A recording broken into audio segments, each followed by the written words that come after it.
Hello students, आज हम कर रहे हैं टीएस ग्रेवाल की प्रैक्टिकल प्रॉब्लम नंबर 3 का पार्ट 2। ये प्रैक्टिकल प्रॉब्लम रिलेट करती है गुड्स एंड सर्विस टैक्स को। ठीक है, इसका पहला पार्ट पहले वाली वीडियो में मैं कवर अप करा चुकी हूँ, आप पहले वाली वीडियो देख सकते हैं। पार्ट 2 में आएगा sold goods to Arjun of Delhi of list price 20,000, trade discount 10% and cash discount of 5% was allowed. He paid the amount on the same day and avail the cash discount. हुआ क्या है कि जो गुड्स हैं अमित की बुक्स हैं, अमित बिलोंग करता है हरियाणा को। अमित ने गुड्स सेल किए अर्जुन को दिल्ली में। एक स्टेट से दूसरी स्टेट में सेल हुई है तो कौन सा जीएसटी लगेगा? Integrated goods and service tax, IGST जो है वो पे करना पड़ेगा। किसको पे करना पड़ेगा? अर्जुन को। और कलेक्ट कौन करेगा? अमित कलेक्ट करेगा। गुड्स कितने हैं? 20,000 के 10% का ट्रेड डिस्काउंट है। और कैश डिस्काउंट कब अलाउड हो रहा है? क्यों अलाउड हो रहा है? क्योंकि cash payment immediately same day हो रही है। कैश अकाउंट को डेबिट करेंगे। कैश अकाउंट क्या है? जो है रियल अकाउंट है। रियल अकाउंट के लिए गोल्डन रूल्स ऑफ अकाउंटिंग क्या कहती है?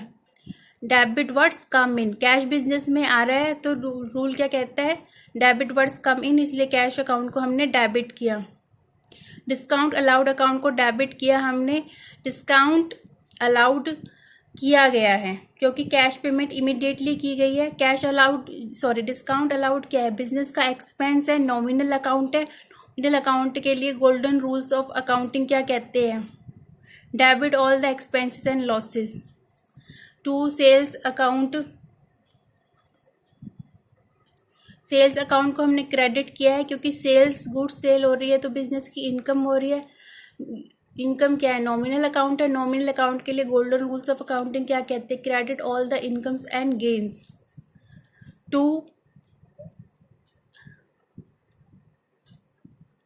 टू आउटपुट क्या आएगा? आईजीएसटी।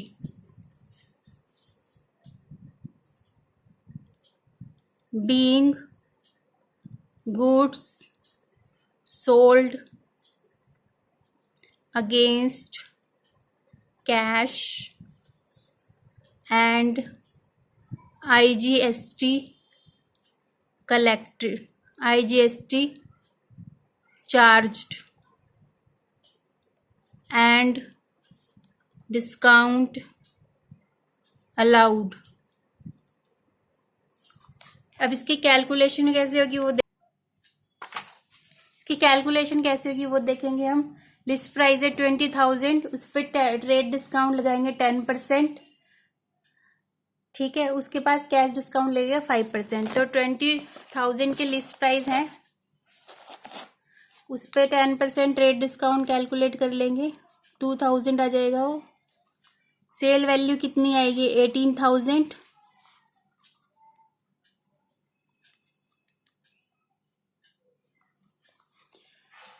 कैश डिस्काउंट आ जाएगा 900। नेट सेल वैल्यू में कितनी आ जाएगा? 17,100। सेल वैल्यू कितनी है? 18,000। आईजीएसटी कैलकुलेट करेंगे, किस पे करेंगे? नेट सेल वैल्यू पे। नेट सेल वैल्यू कैसे आई है? ट्रेड डिस्काउंट और कैश डिस्काउंट को डिडक्ट करने के बाद आईजीएसटी कैलकुलेट होगा नेट सेल वैल्यू पे। आईजीएसटी की वैल्यू आ जाएगी 2052। इसको हम करेंगे टोटल को ऐड, सेल वैल्यू को और आईजीएसटी को ऐड कर देंगे हम। तो अमाउंट टू बी रिसीव्ड कितना था? 20,052। डिस्काउंट कितना अलाउड करा है हमने? 900 का। तो इसमें से 900 जो है वो डिडक्ट कर देंगे तो अमाउंट रिसीव्ड, कैश रिसीव्ड की जो है फिगर हमारे पास आ जाएगी।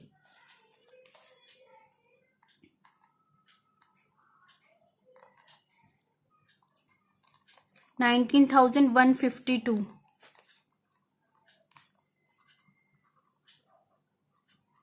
तो लिखेंगे कैसे?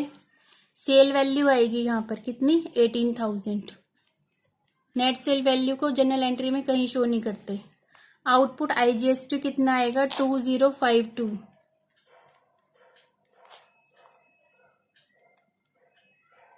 Cash discount 900।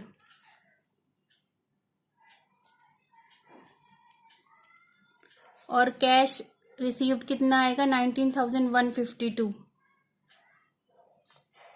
नेक्स्ट ट्रांजेक्शन देखेंगे। Receive ₹2,000 from Ramesh whose account were written off as bad debt. Ramesh कौन है? वो है डेटर्स। उसका जो 2,000 रुपये थे वो पहले क्या हो चुके हैं, बैड डेट्स रिटर्न ऑफ हो चुके हैं। अब रमेश से 2,000 रुपीज जो है रिसीव्ड हुए हैं, मतलब बैड डेट्स की रिकवरी हुई है। तो इसकी जर्नल एंट्री क्या होगी, कैश अकाउंट को डेबिट करेंगे, क्योंकि कैश बिजनेस में आ रहा है। रूल क्या कहता है, डेबिट व्हाट्स कम इन। 2,000 से डेबिट करेंगे bad debts recovered. Bad debts recovered क्या है, बिजनेस का गेन है। ठीक है, बैड डेट्स की रिकवरी हुई है, बिजनेस का गेन है, हो रहा है बिजनेस का। ठीक है, बैड डेट्स रिकवर्ड क्या है, नॉमिनल अकाउंट है। नॉमिनल अकाउंट के लिए गोल्डन रूल्स ऑफ अकाउंटिंग क्या कहती है, credit all the incomes and gains. 2,000 से क्रेडिट हो जाएगा, being the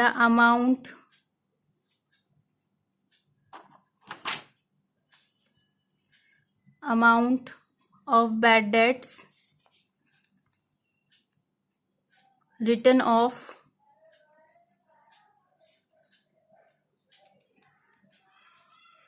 now recovered.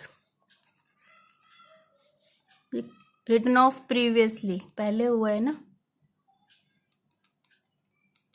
Now recovered. Next transaction देखेंगे।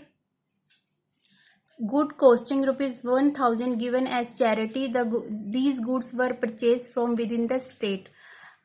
गुड्स हैं 1,000 रुपए की, वो एज ए चैरिटी दे दी गई। और जो गुड्स चैरिटी में दिए गए हैं वो गुड्स परचेज कैसे हुई थी, वो लोकल ट्रांजेक्शन हुई है, एक ही स्टेट से जो है वो परचेज की गई है। तो जब ये गुड्स परचेज की गई होगी तो इस पे सीजीएसटी और एसजीएसटी जो है वो पे किया गया होगा।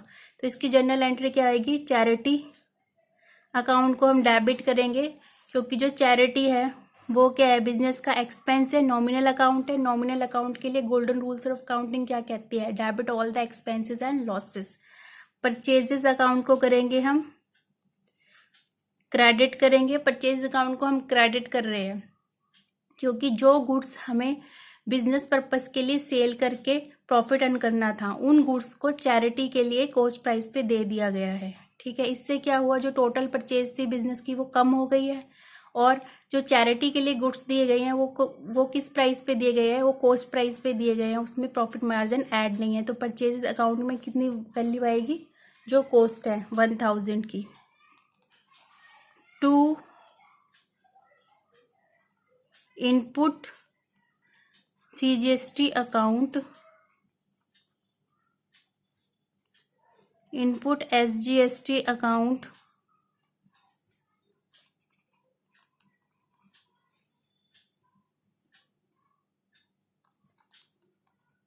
being goods given as charity and CGST and SGST paid at the rate of 6% at the time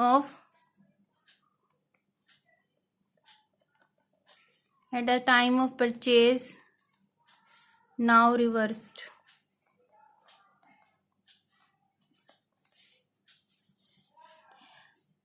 input IGST और इनपुट एसजीएसटी अकाउंट को हमने क्या कर देना है, रिवर्स कर देना है, क्योंकि इसको हमने पे किया है, कब पे किया है, जब गुड्स को परचेज किया गया है।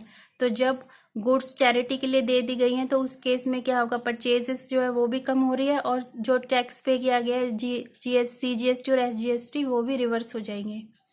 इसकी कैलकुलेशन कैसे होगी वो देखेंगे।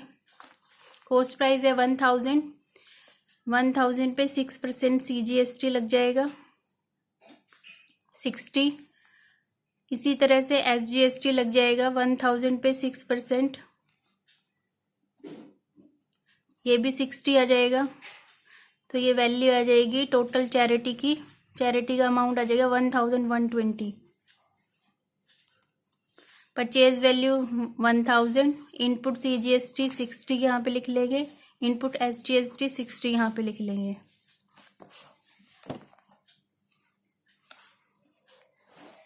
Receive 9750 from Ramesh in settlement of his account of ₹10,000। Ramesh और अमित में, इन दोनों पार्टी में पेमेंट को लेके किसी तरह का कोई डिस्प्यूट हो गया, तो दोनों पार्टियों ने आपस में मिलकर कॉम्प्रोमाइज़ कर लिया। अमित को रमेश से पैसे मिलने से 10,000 अमाउंट टू बी रिसीव था 10,000, पर किसने कितने रिसीव किए हैं? अमित ने 9,750। ठीक है, उसने रमेश का अकाउंट सेटल कर दिया, उसने इन दोनों अमाउंट के डिफरेंस को डिस्काउंट अलाउड कर दिया। इसकी जर्नल एंट्री कैसी होगी?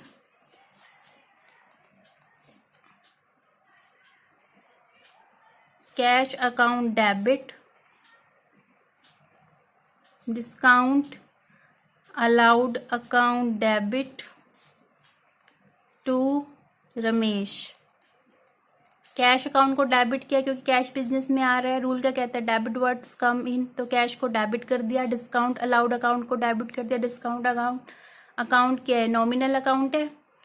नॉमिनल अकाउंट के लिए गोल्डन रूल्स ऑफ अकाउंटिंग क्या कहते हैं? Debit all the expenses and losses, इसलिए डिस्काउंट अलाउड अकाउंट को डेबिट किया। रमेश को हमने क्रेडिट कर दिया क्योंकि रमेश क्या कर रहा है? पेमेंट कर रहा है। रमेश क्या है? गिवर है, वो पेमेंट दे रहा है।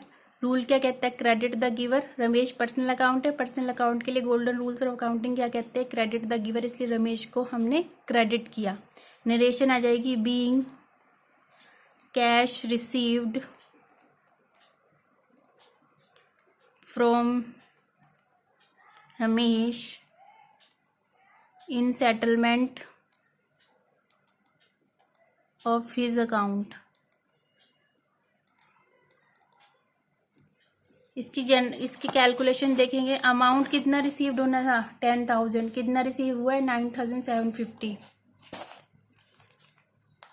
रिसीव होना था 10,000, amount to be receive 10,000, amount received कितना हुआ है? 9,750। तो डिफरेंस का जो है अमित ने डिस्काउंट अलाउड कर दिया रमेश के अकाउंट को सेटल करने के लिए। तो कैश कितना आ रहा है? 9,750। डिस्काउंट अलाउड कितना किया है? 250 का। रमेश के टोटल अमाउंट कितना ड्यू था? 10,000। नेक्स्ट देखेंगे, paid rent for business premises in advance ₹4,000। अब यहाँ पे कोई लोकेशन मेंशन नहीं है, इसका क्या मतलब है? इस पे GST लगेगा। जो एडवांस पेमेंट की गई है, ठीक है, उस पे GST एप्लीकेबल होता है क्योंकि ये प्रीपेड एक्सपेंसेस हैं। जो प्रीपेड एक्सपेंसेस होते हैं वो क्या होते हैं? बिजनेस की एसेट होती है, उसका बेनिफिट हमें फ्यूचर में मिलेगा। मतलब जो रेंट पे कर दिया है एडवांस में, उसकी जो सर्विस है वो फ्यूचर में दी जाएगी, इसलिए जो भी एडवांस पेमेंट होगी उस पर GST एप्लीकेबल होगा। इसकी जर्नल एंट्री कैसे होगी?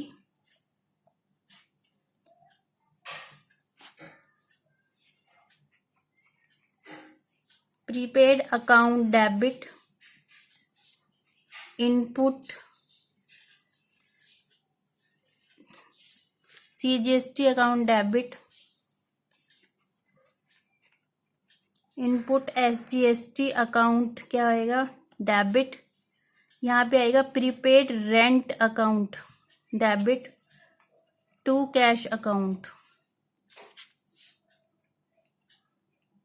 Being rent paid in advance for business premises. Prepaid rent कितना है? इसकी प्रीपेड रेंट जो है वो बिजनेस की एसेट है, ठीक है, इसका बेनिफिट इन फ्यूचर में मिलेगा। और हमने मॉडर्न अप्रोच में पढ़ा था, जब भी एसेट में इंक्रीज होगा तो हम एसेट को क्या करते हैं? डेबिट करते हैं, इसलिए प्रीपेड रेंट अकाउंट को डेबिट किया।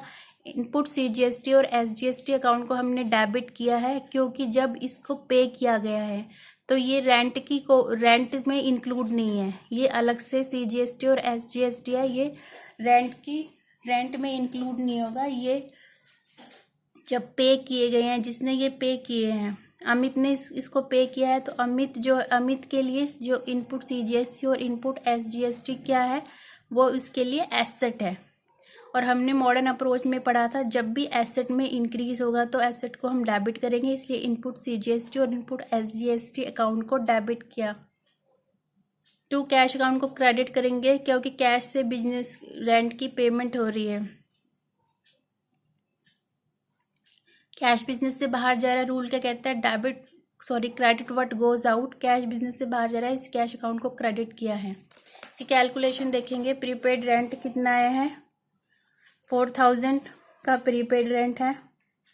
इस पे 6% का सीजीएसटी लगाएंगे, क्योंकि लोकेशन मेंशन नहीं है, तो रेंट जो पे किया गया है वो लोकल ट्रांजेक्शन है, विद इन द स्टेट है, 240 आ जाएगा। इसी तरह एसजीएसटी लगा देंगे 6%, वो 240 आ जाएगा। तो कैश पेड कितना आएगा, 4480। इनपुट सीजीएसटी की अमाउंट 240 आ जाएगी, इनपुट एसजीएसटी की अमाउंट 240 आ जाएगी, और कैश में कितनी आ जाएगी, 4480।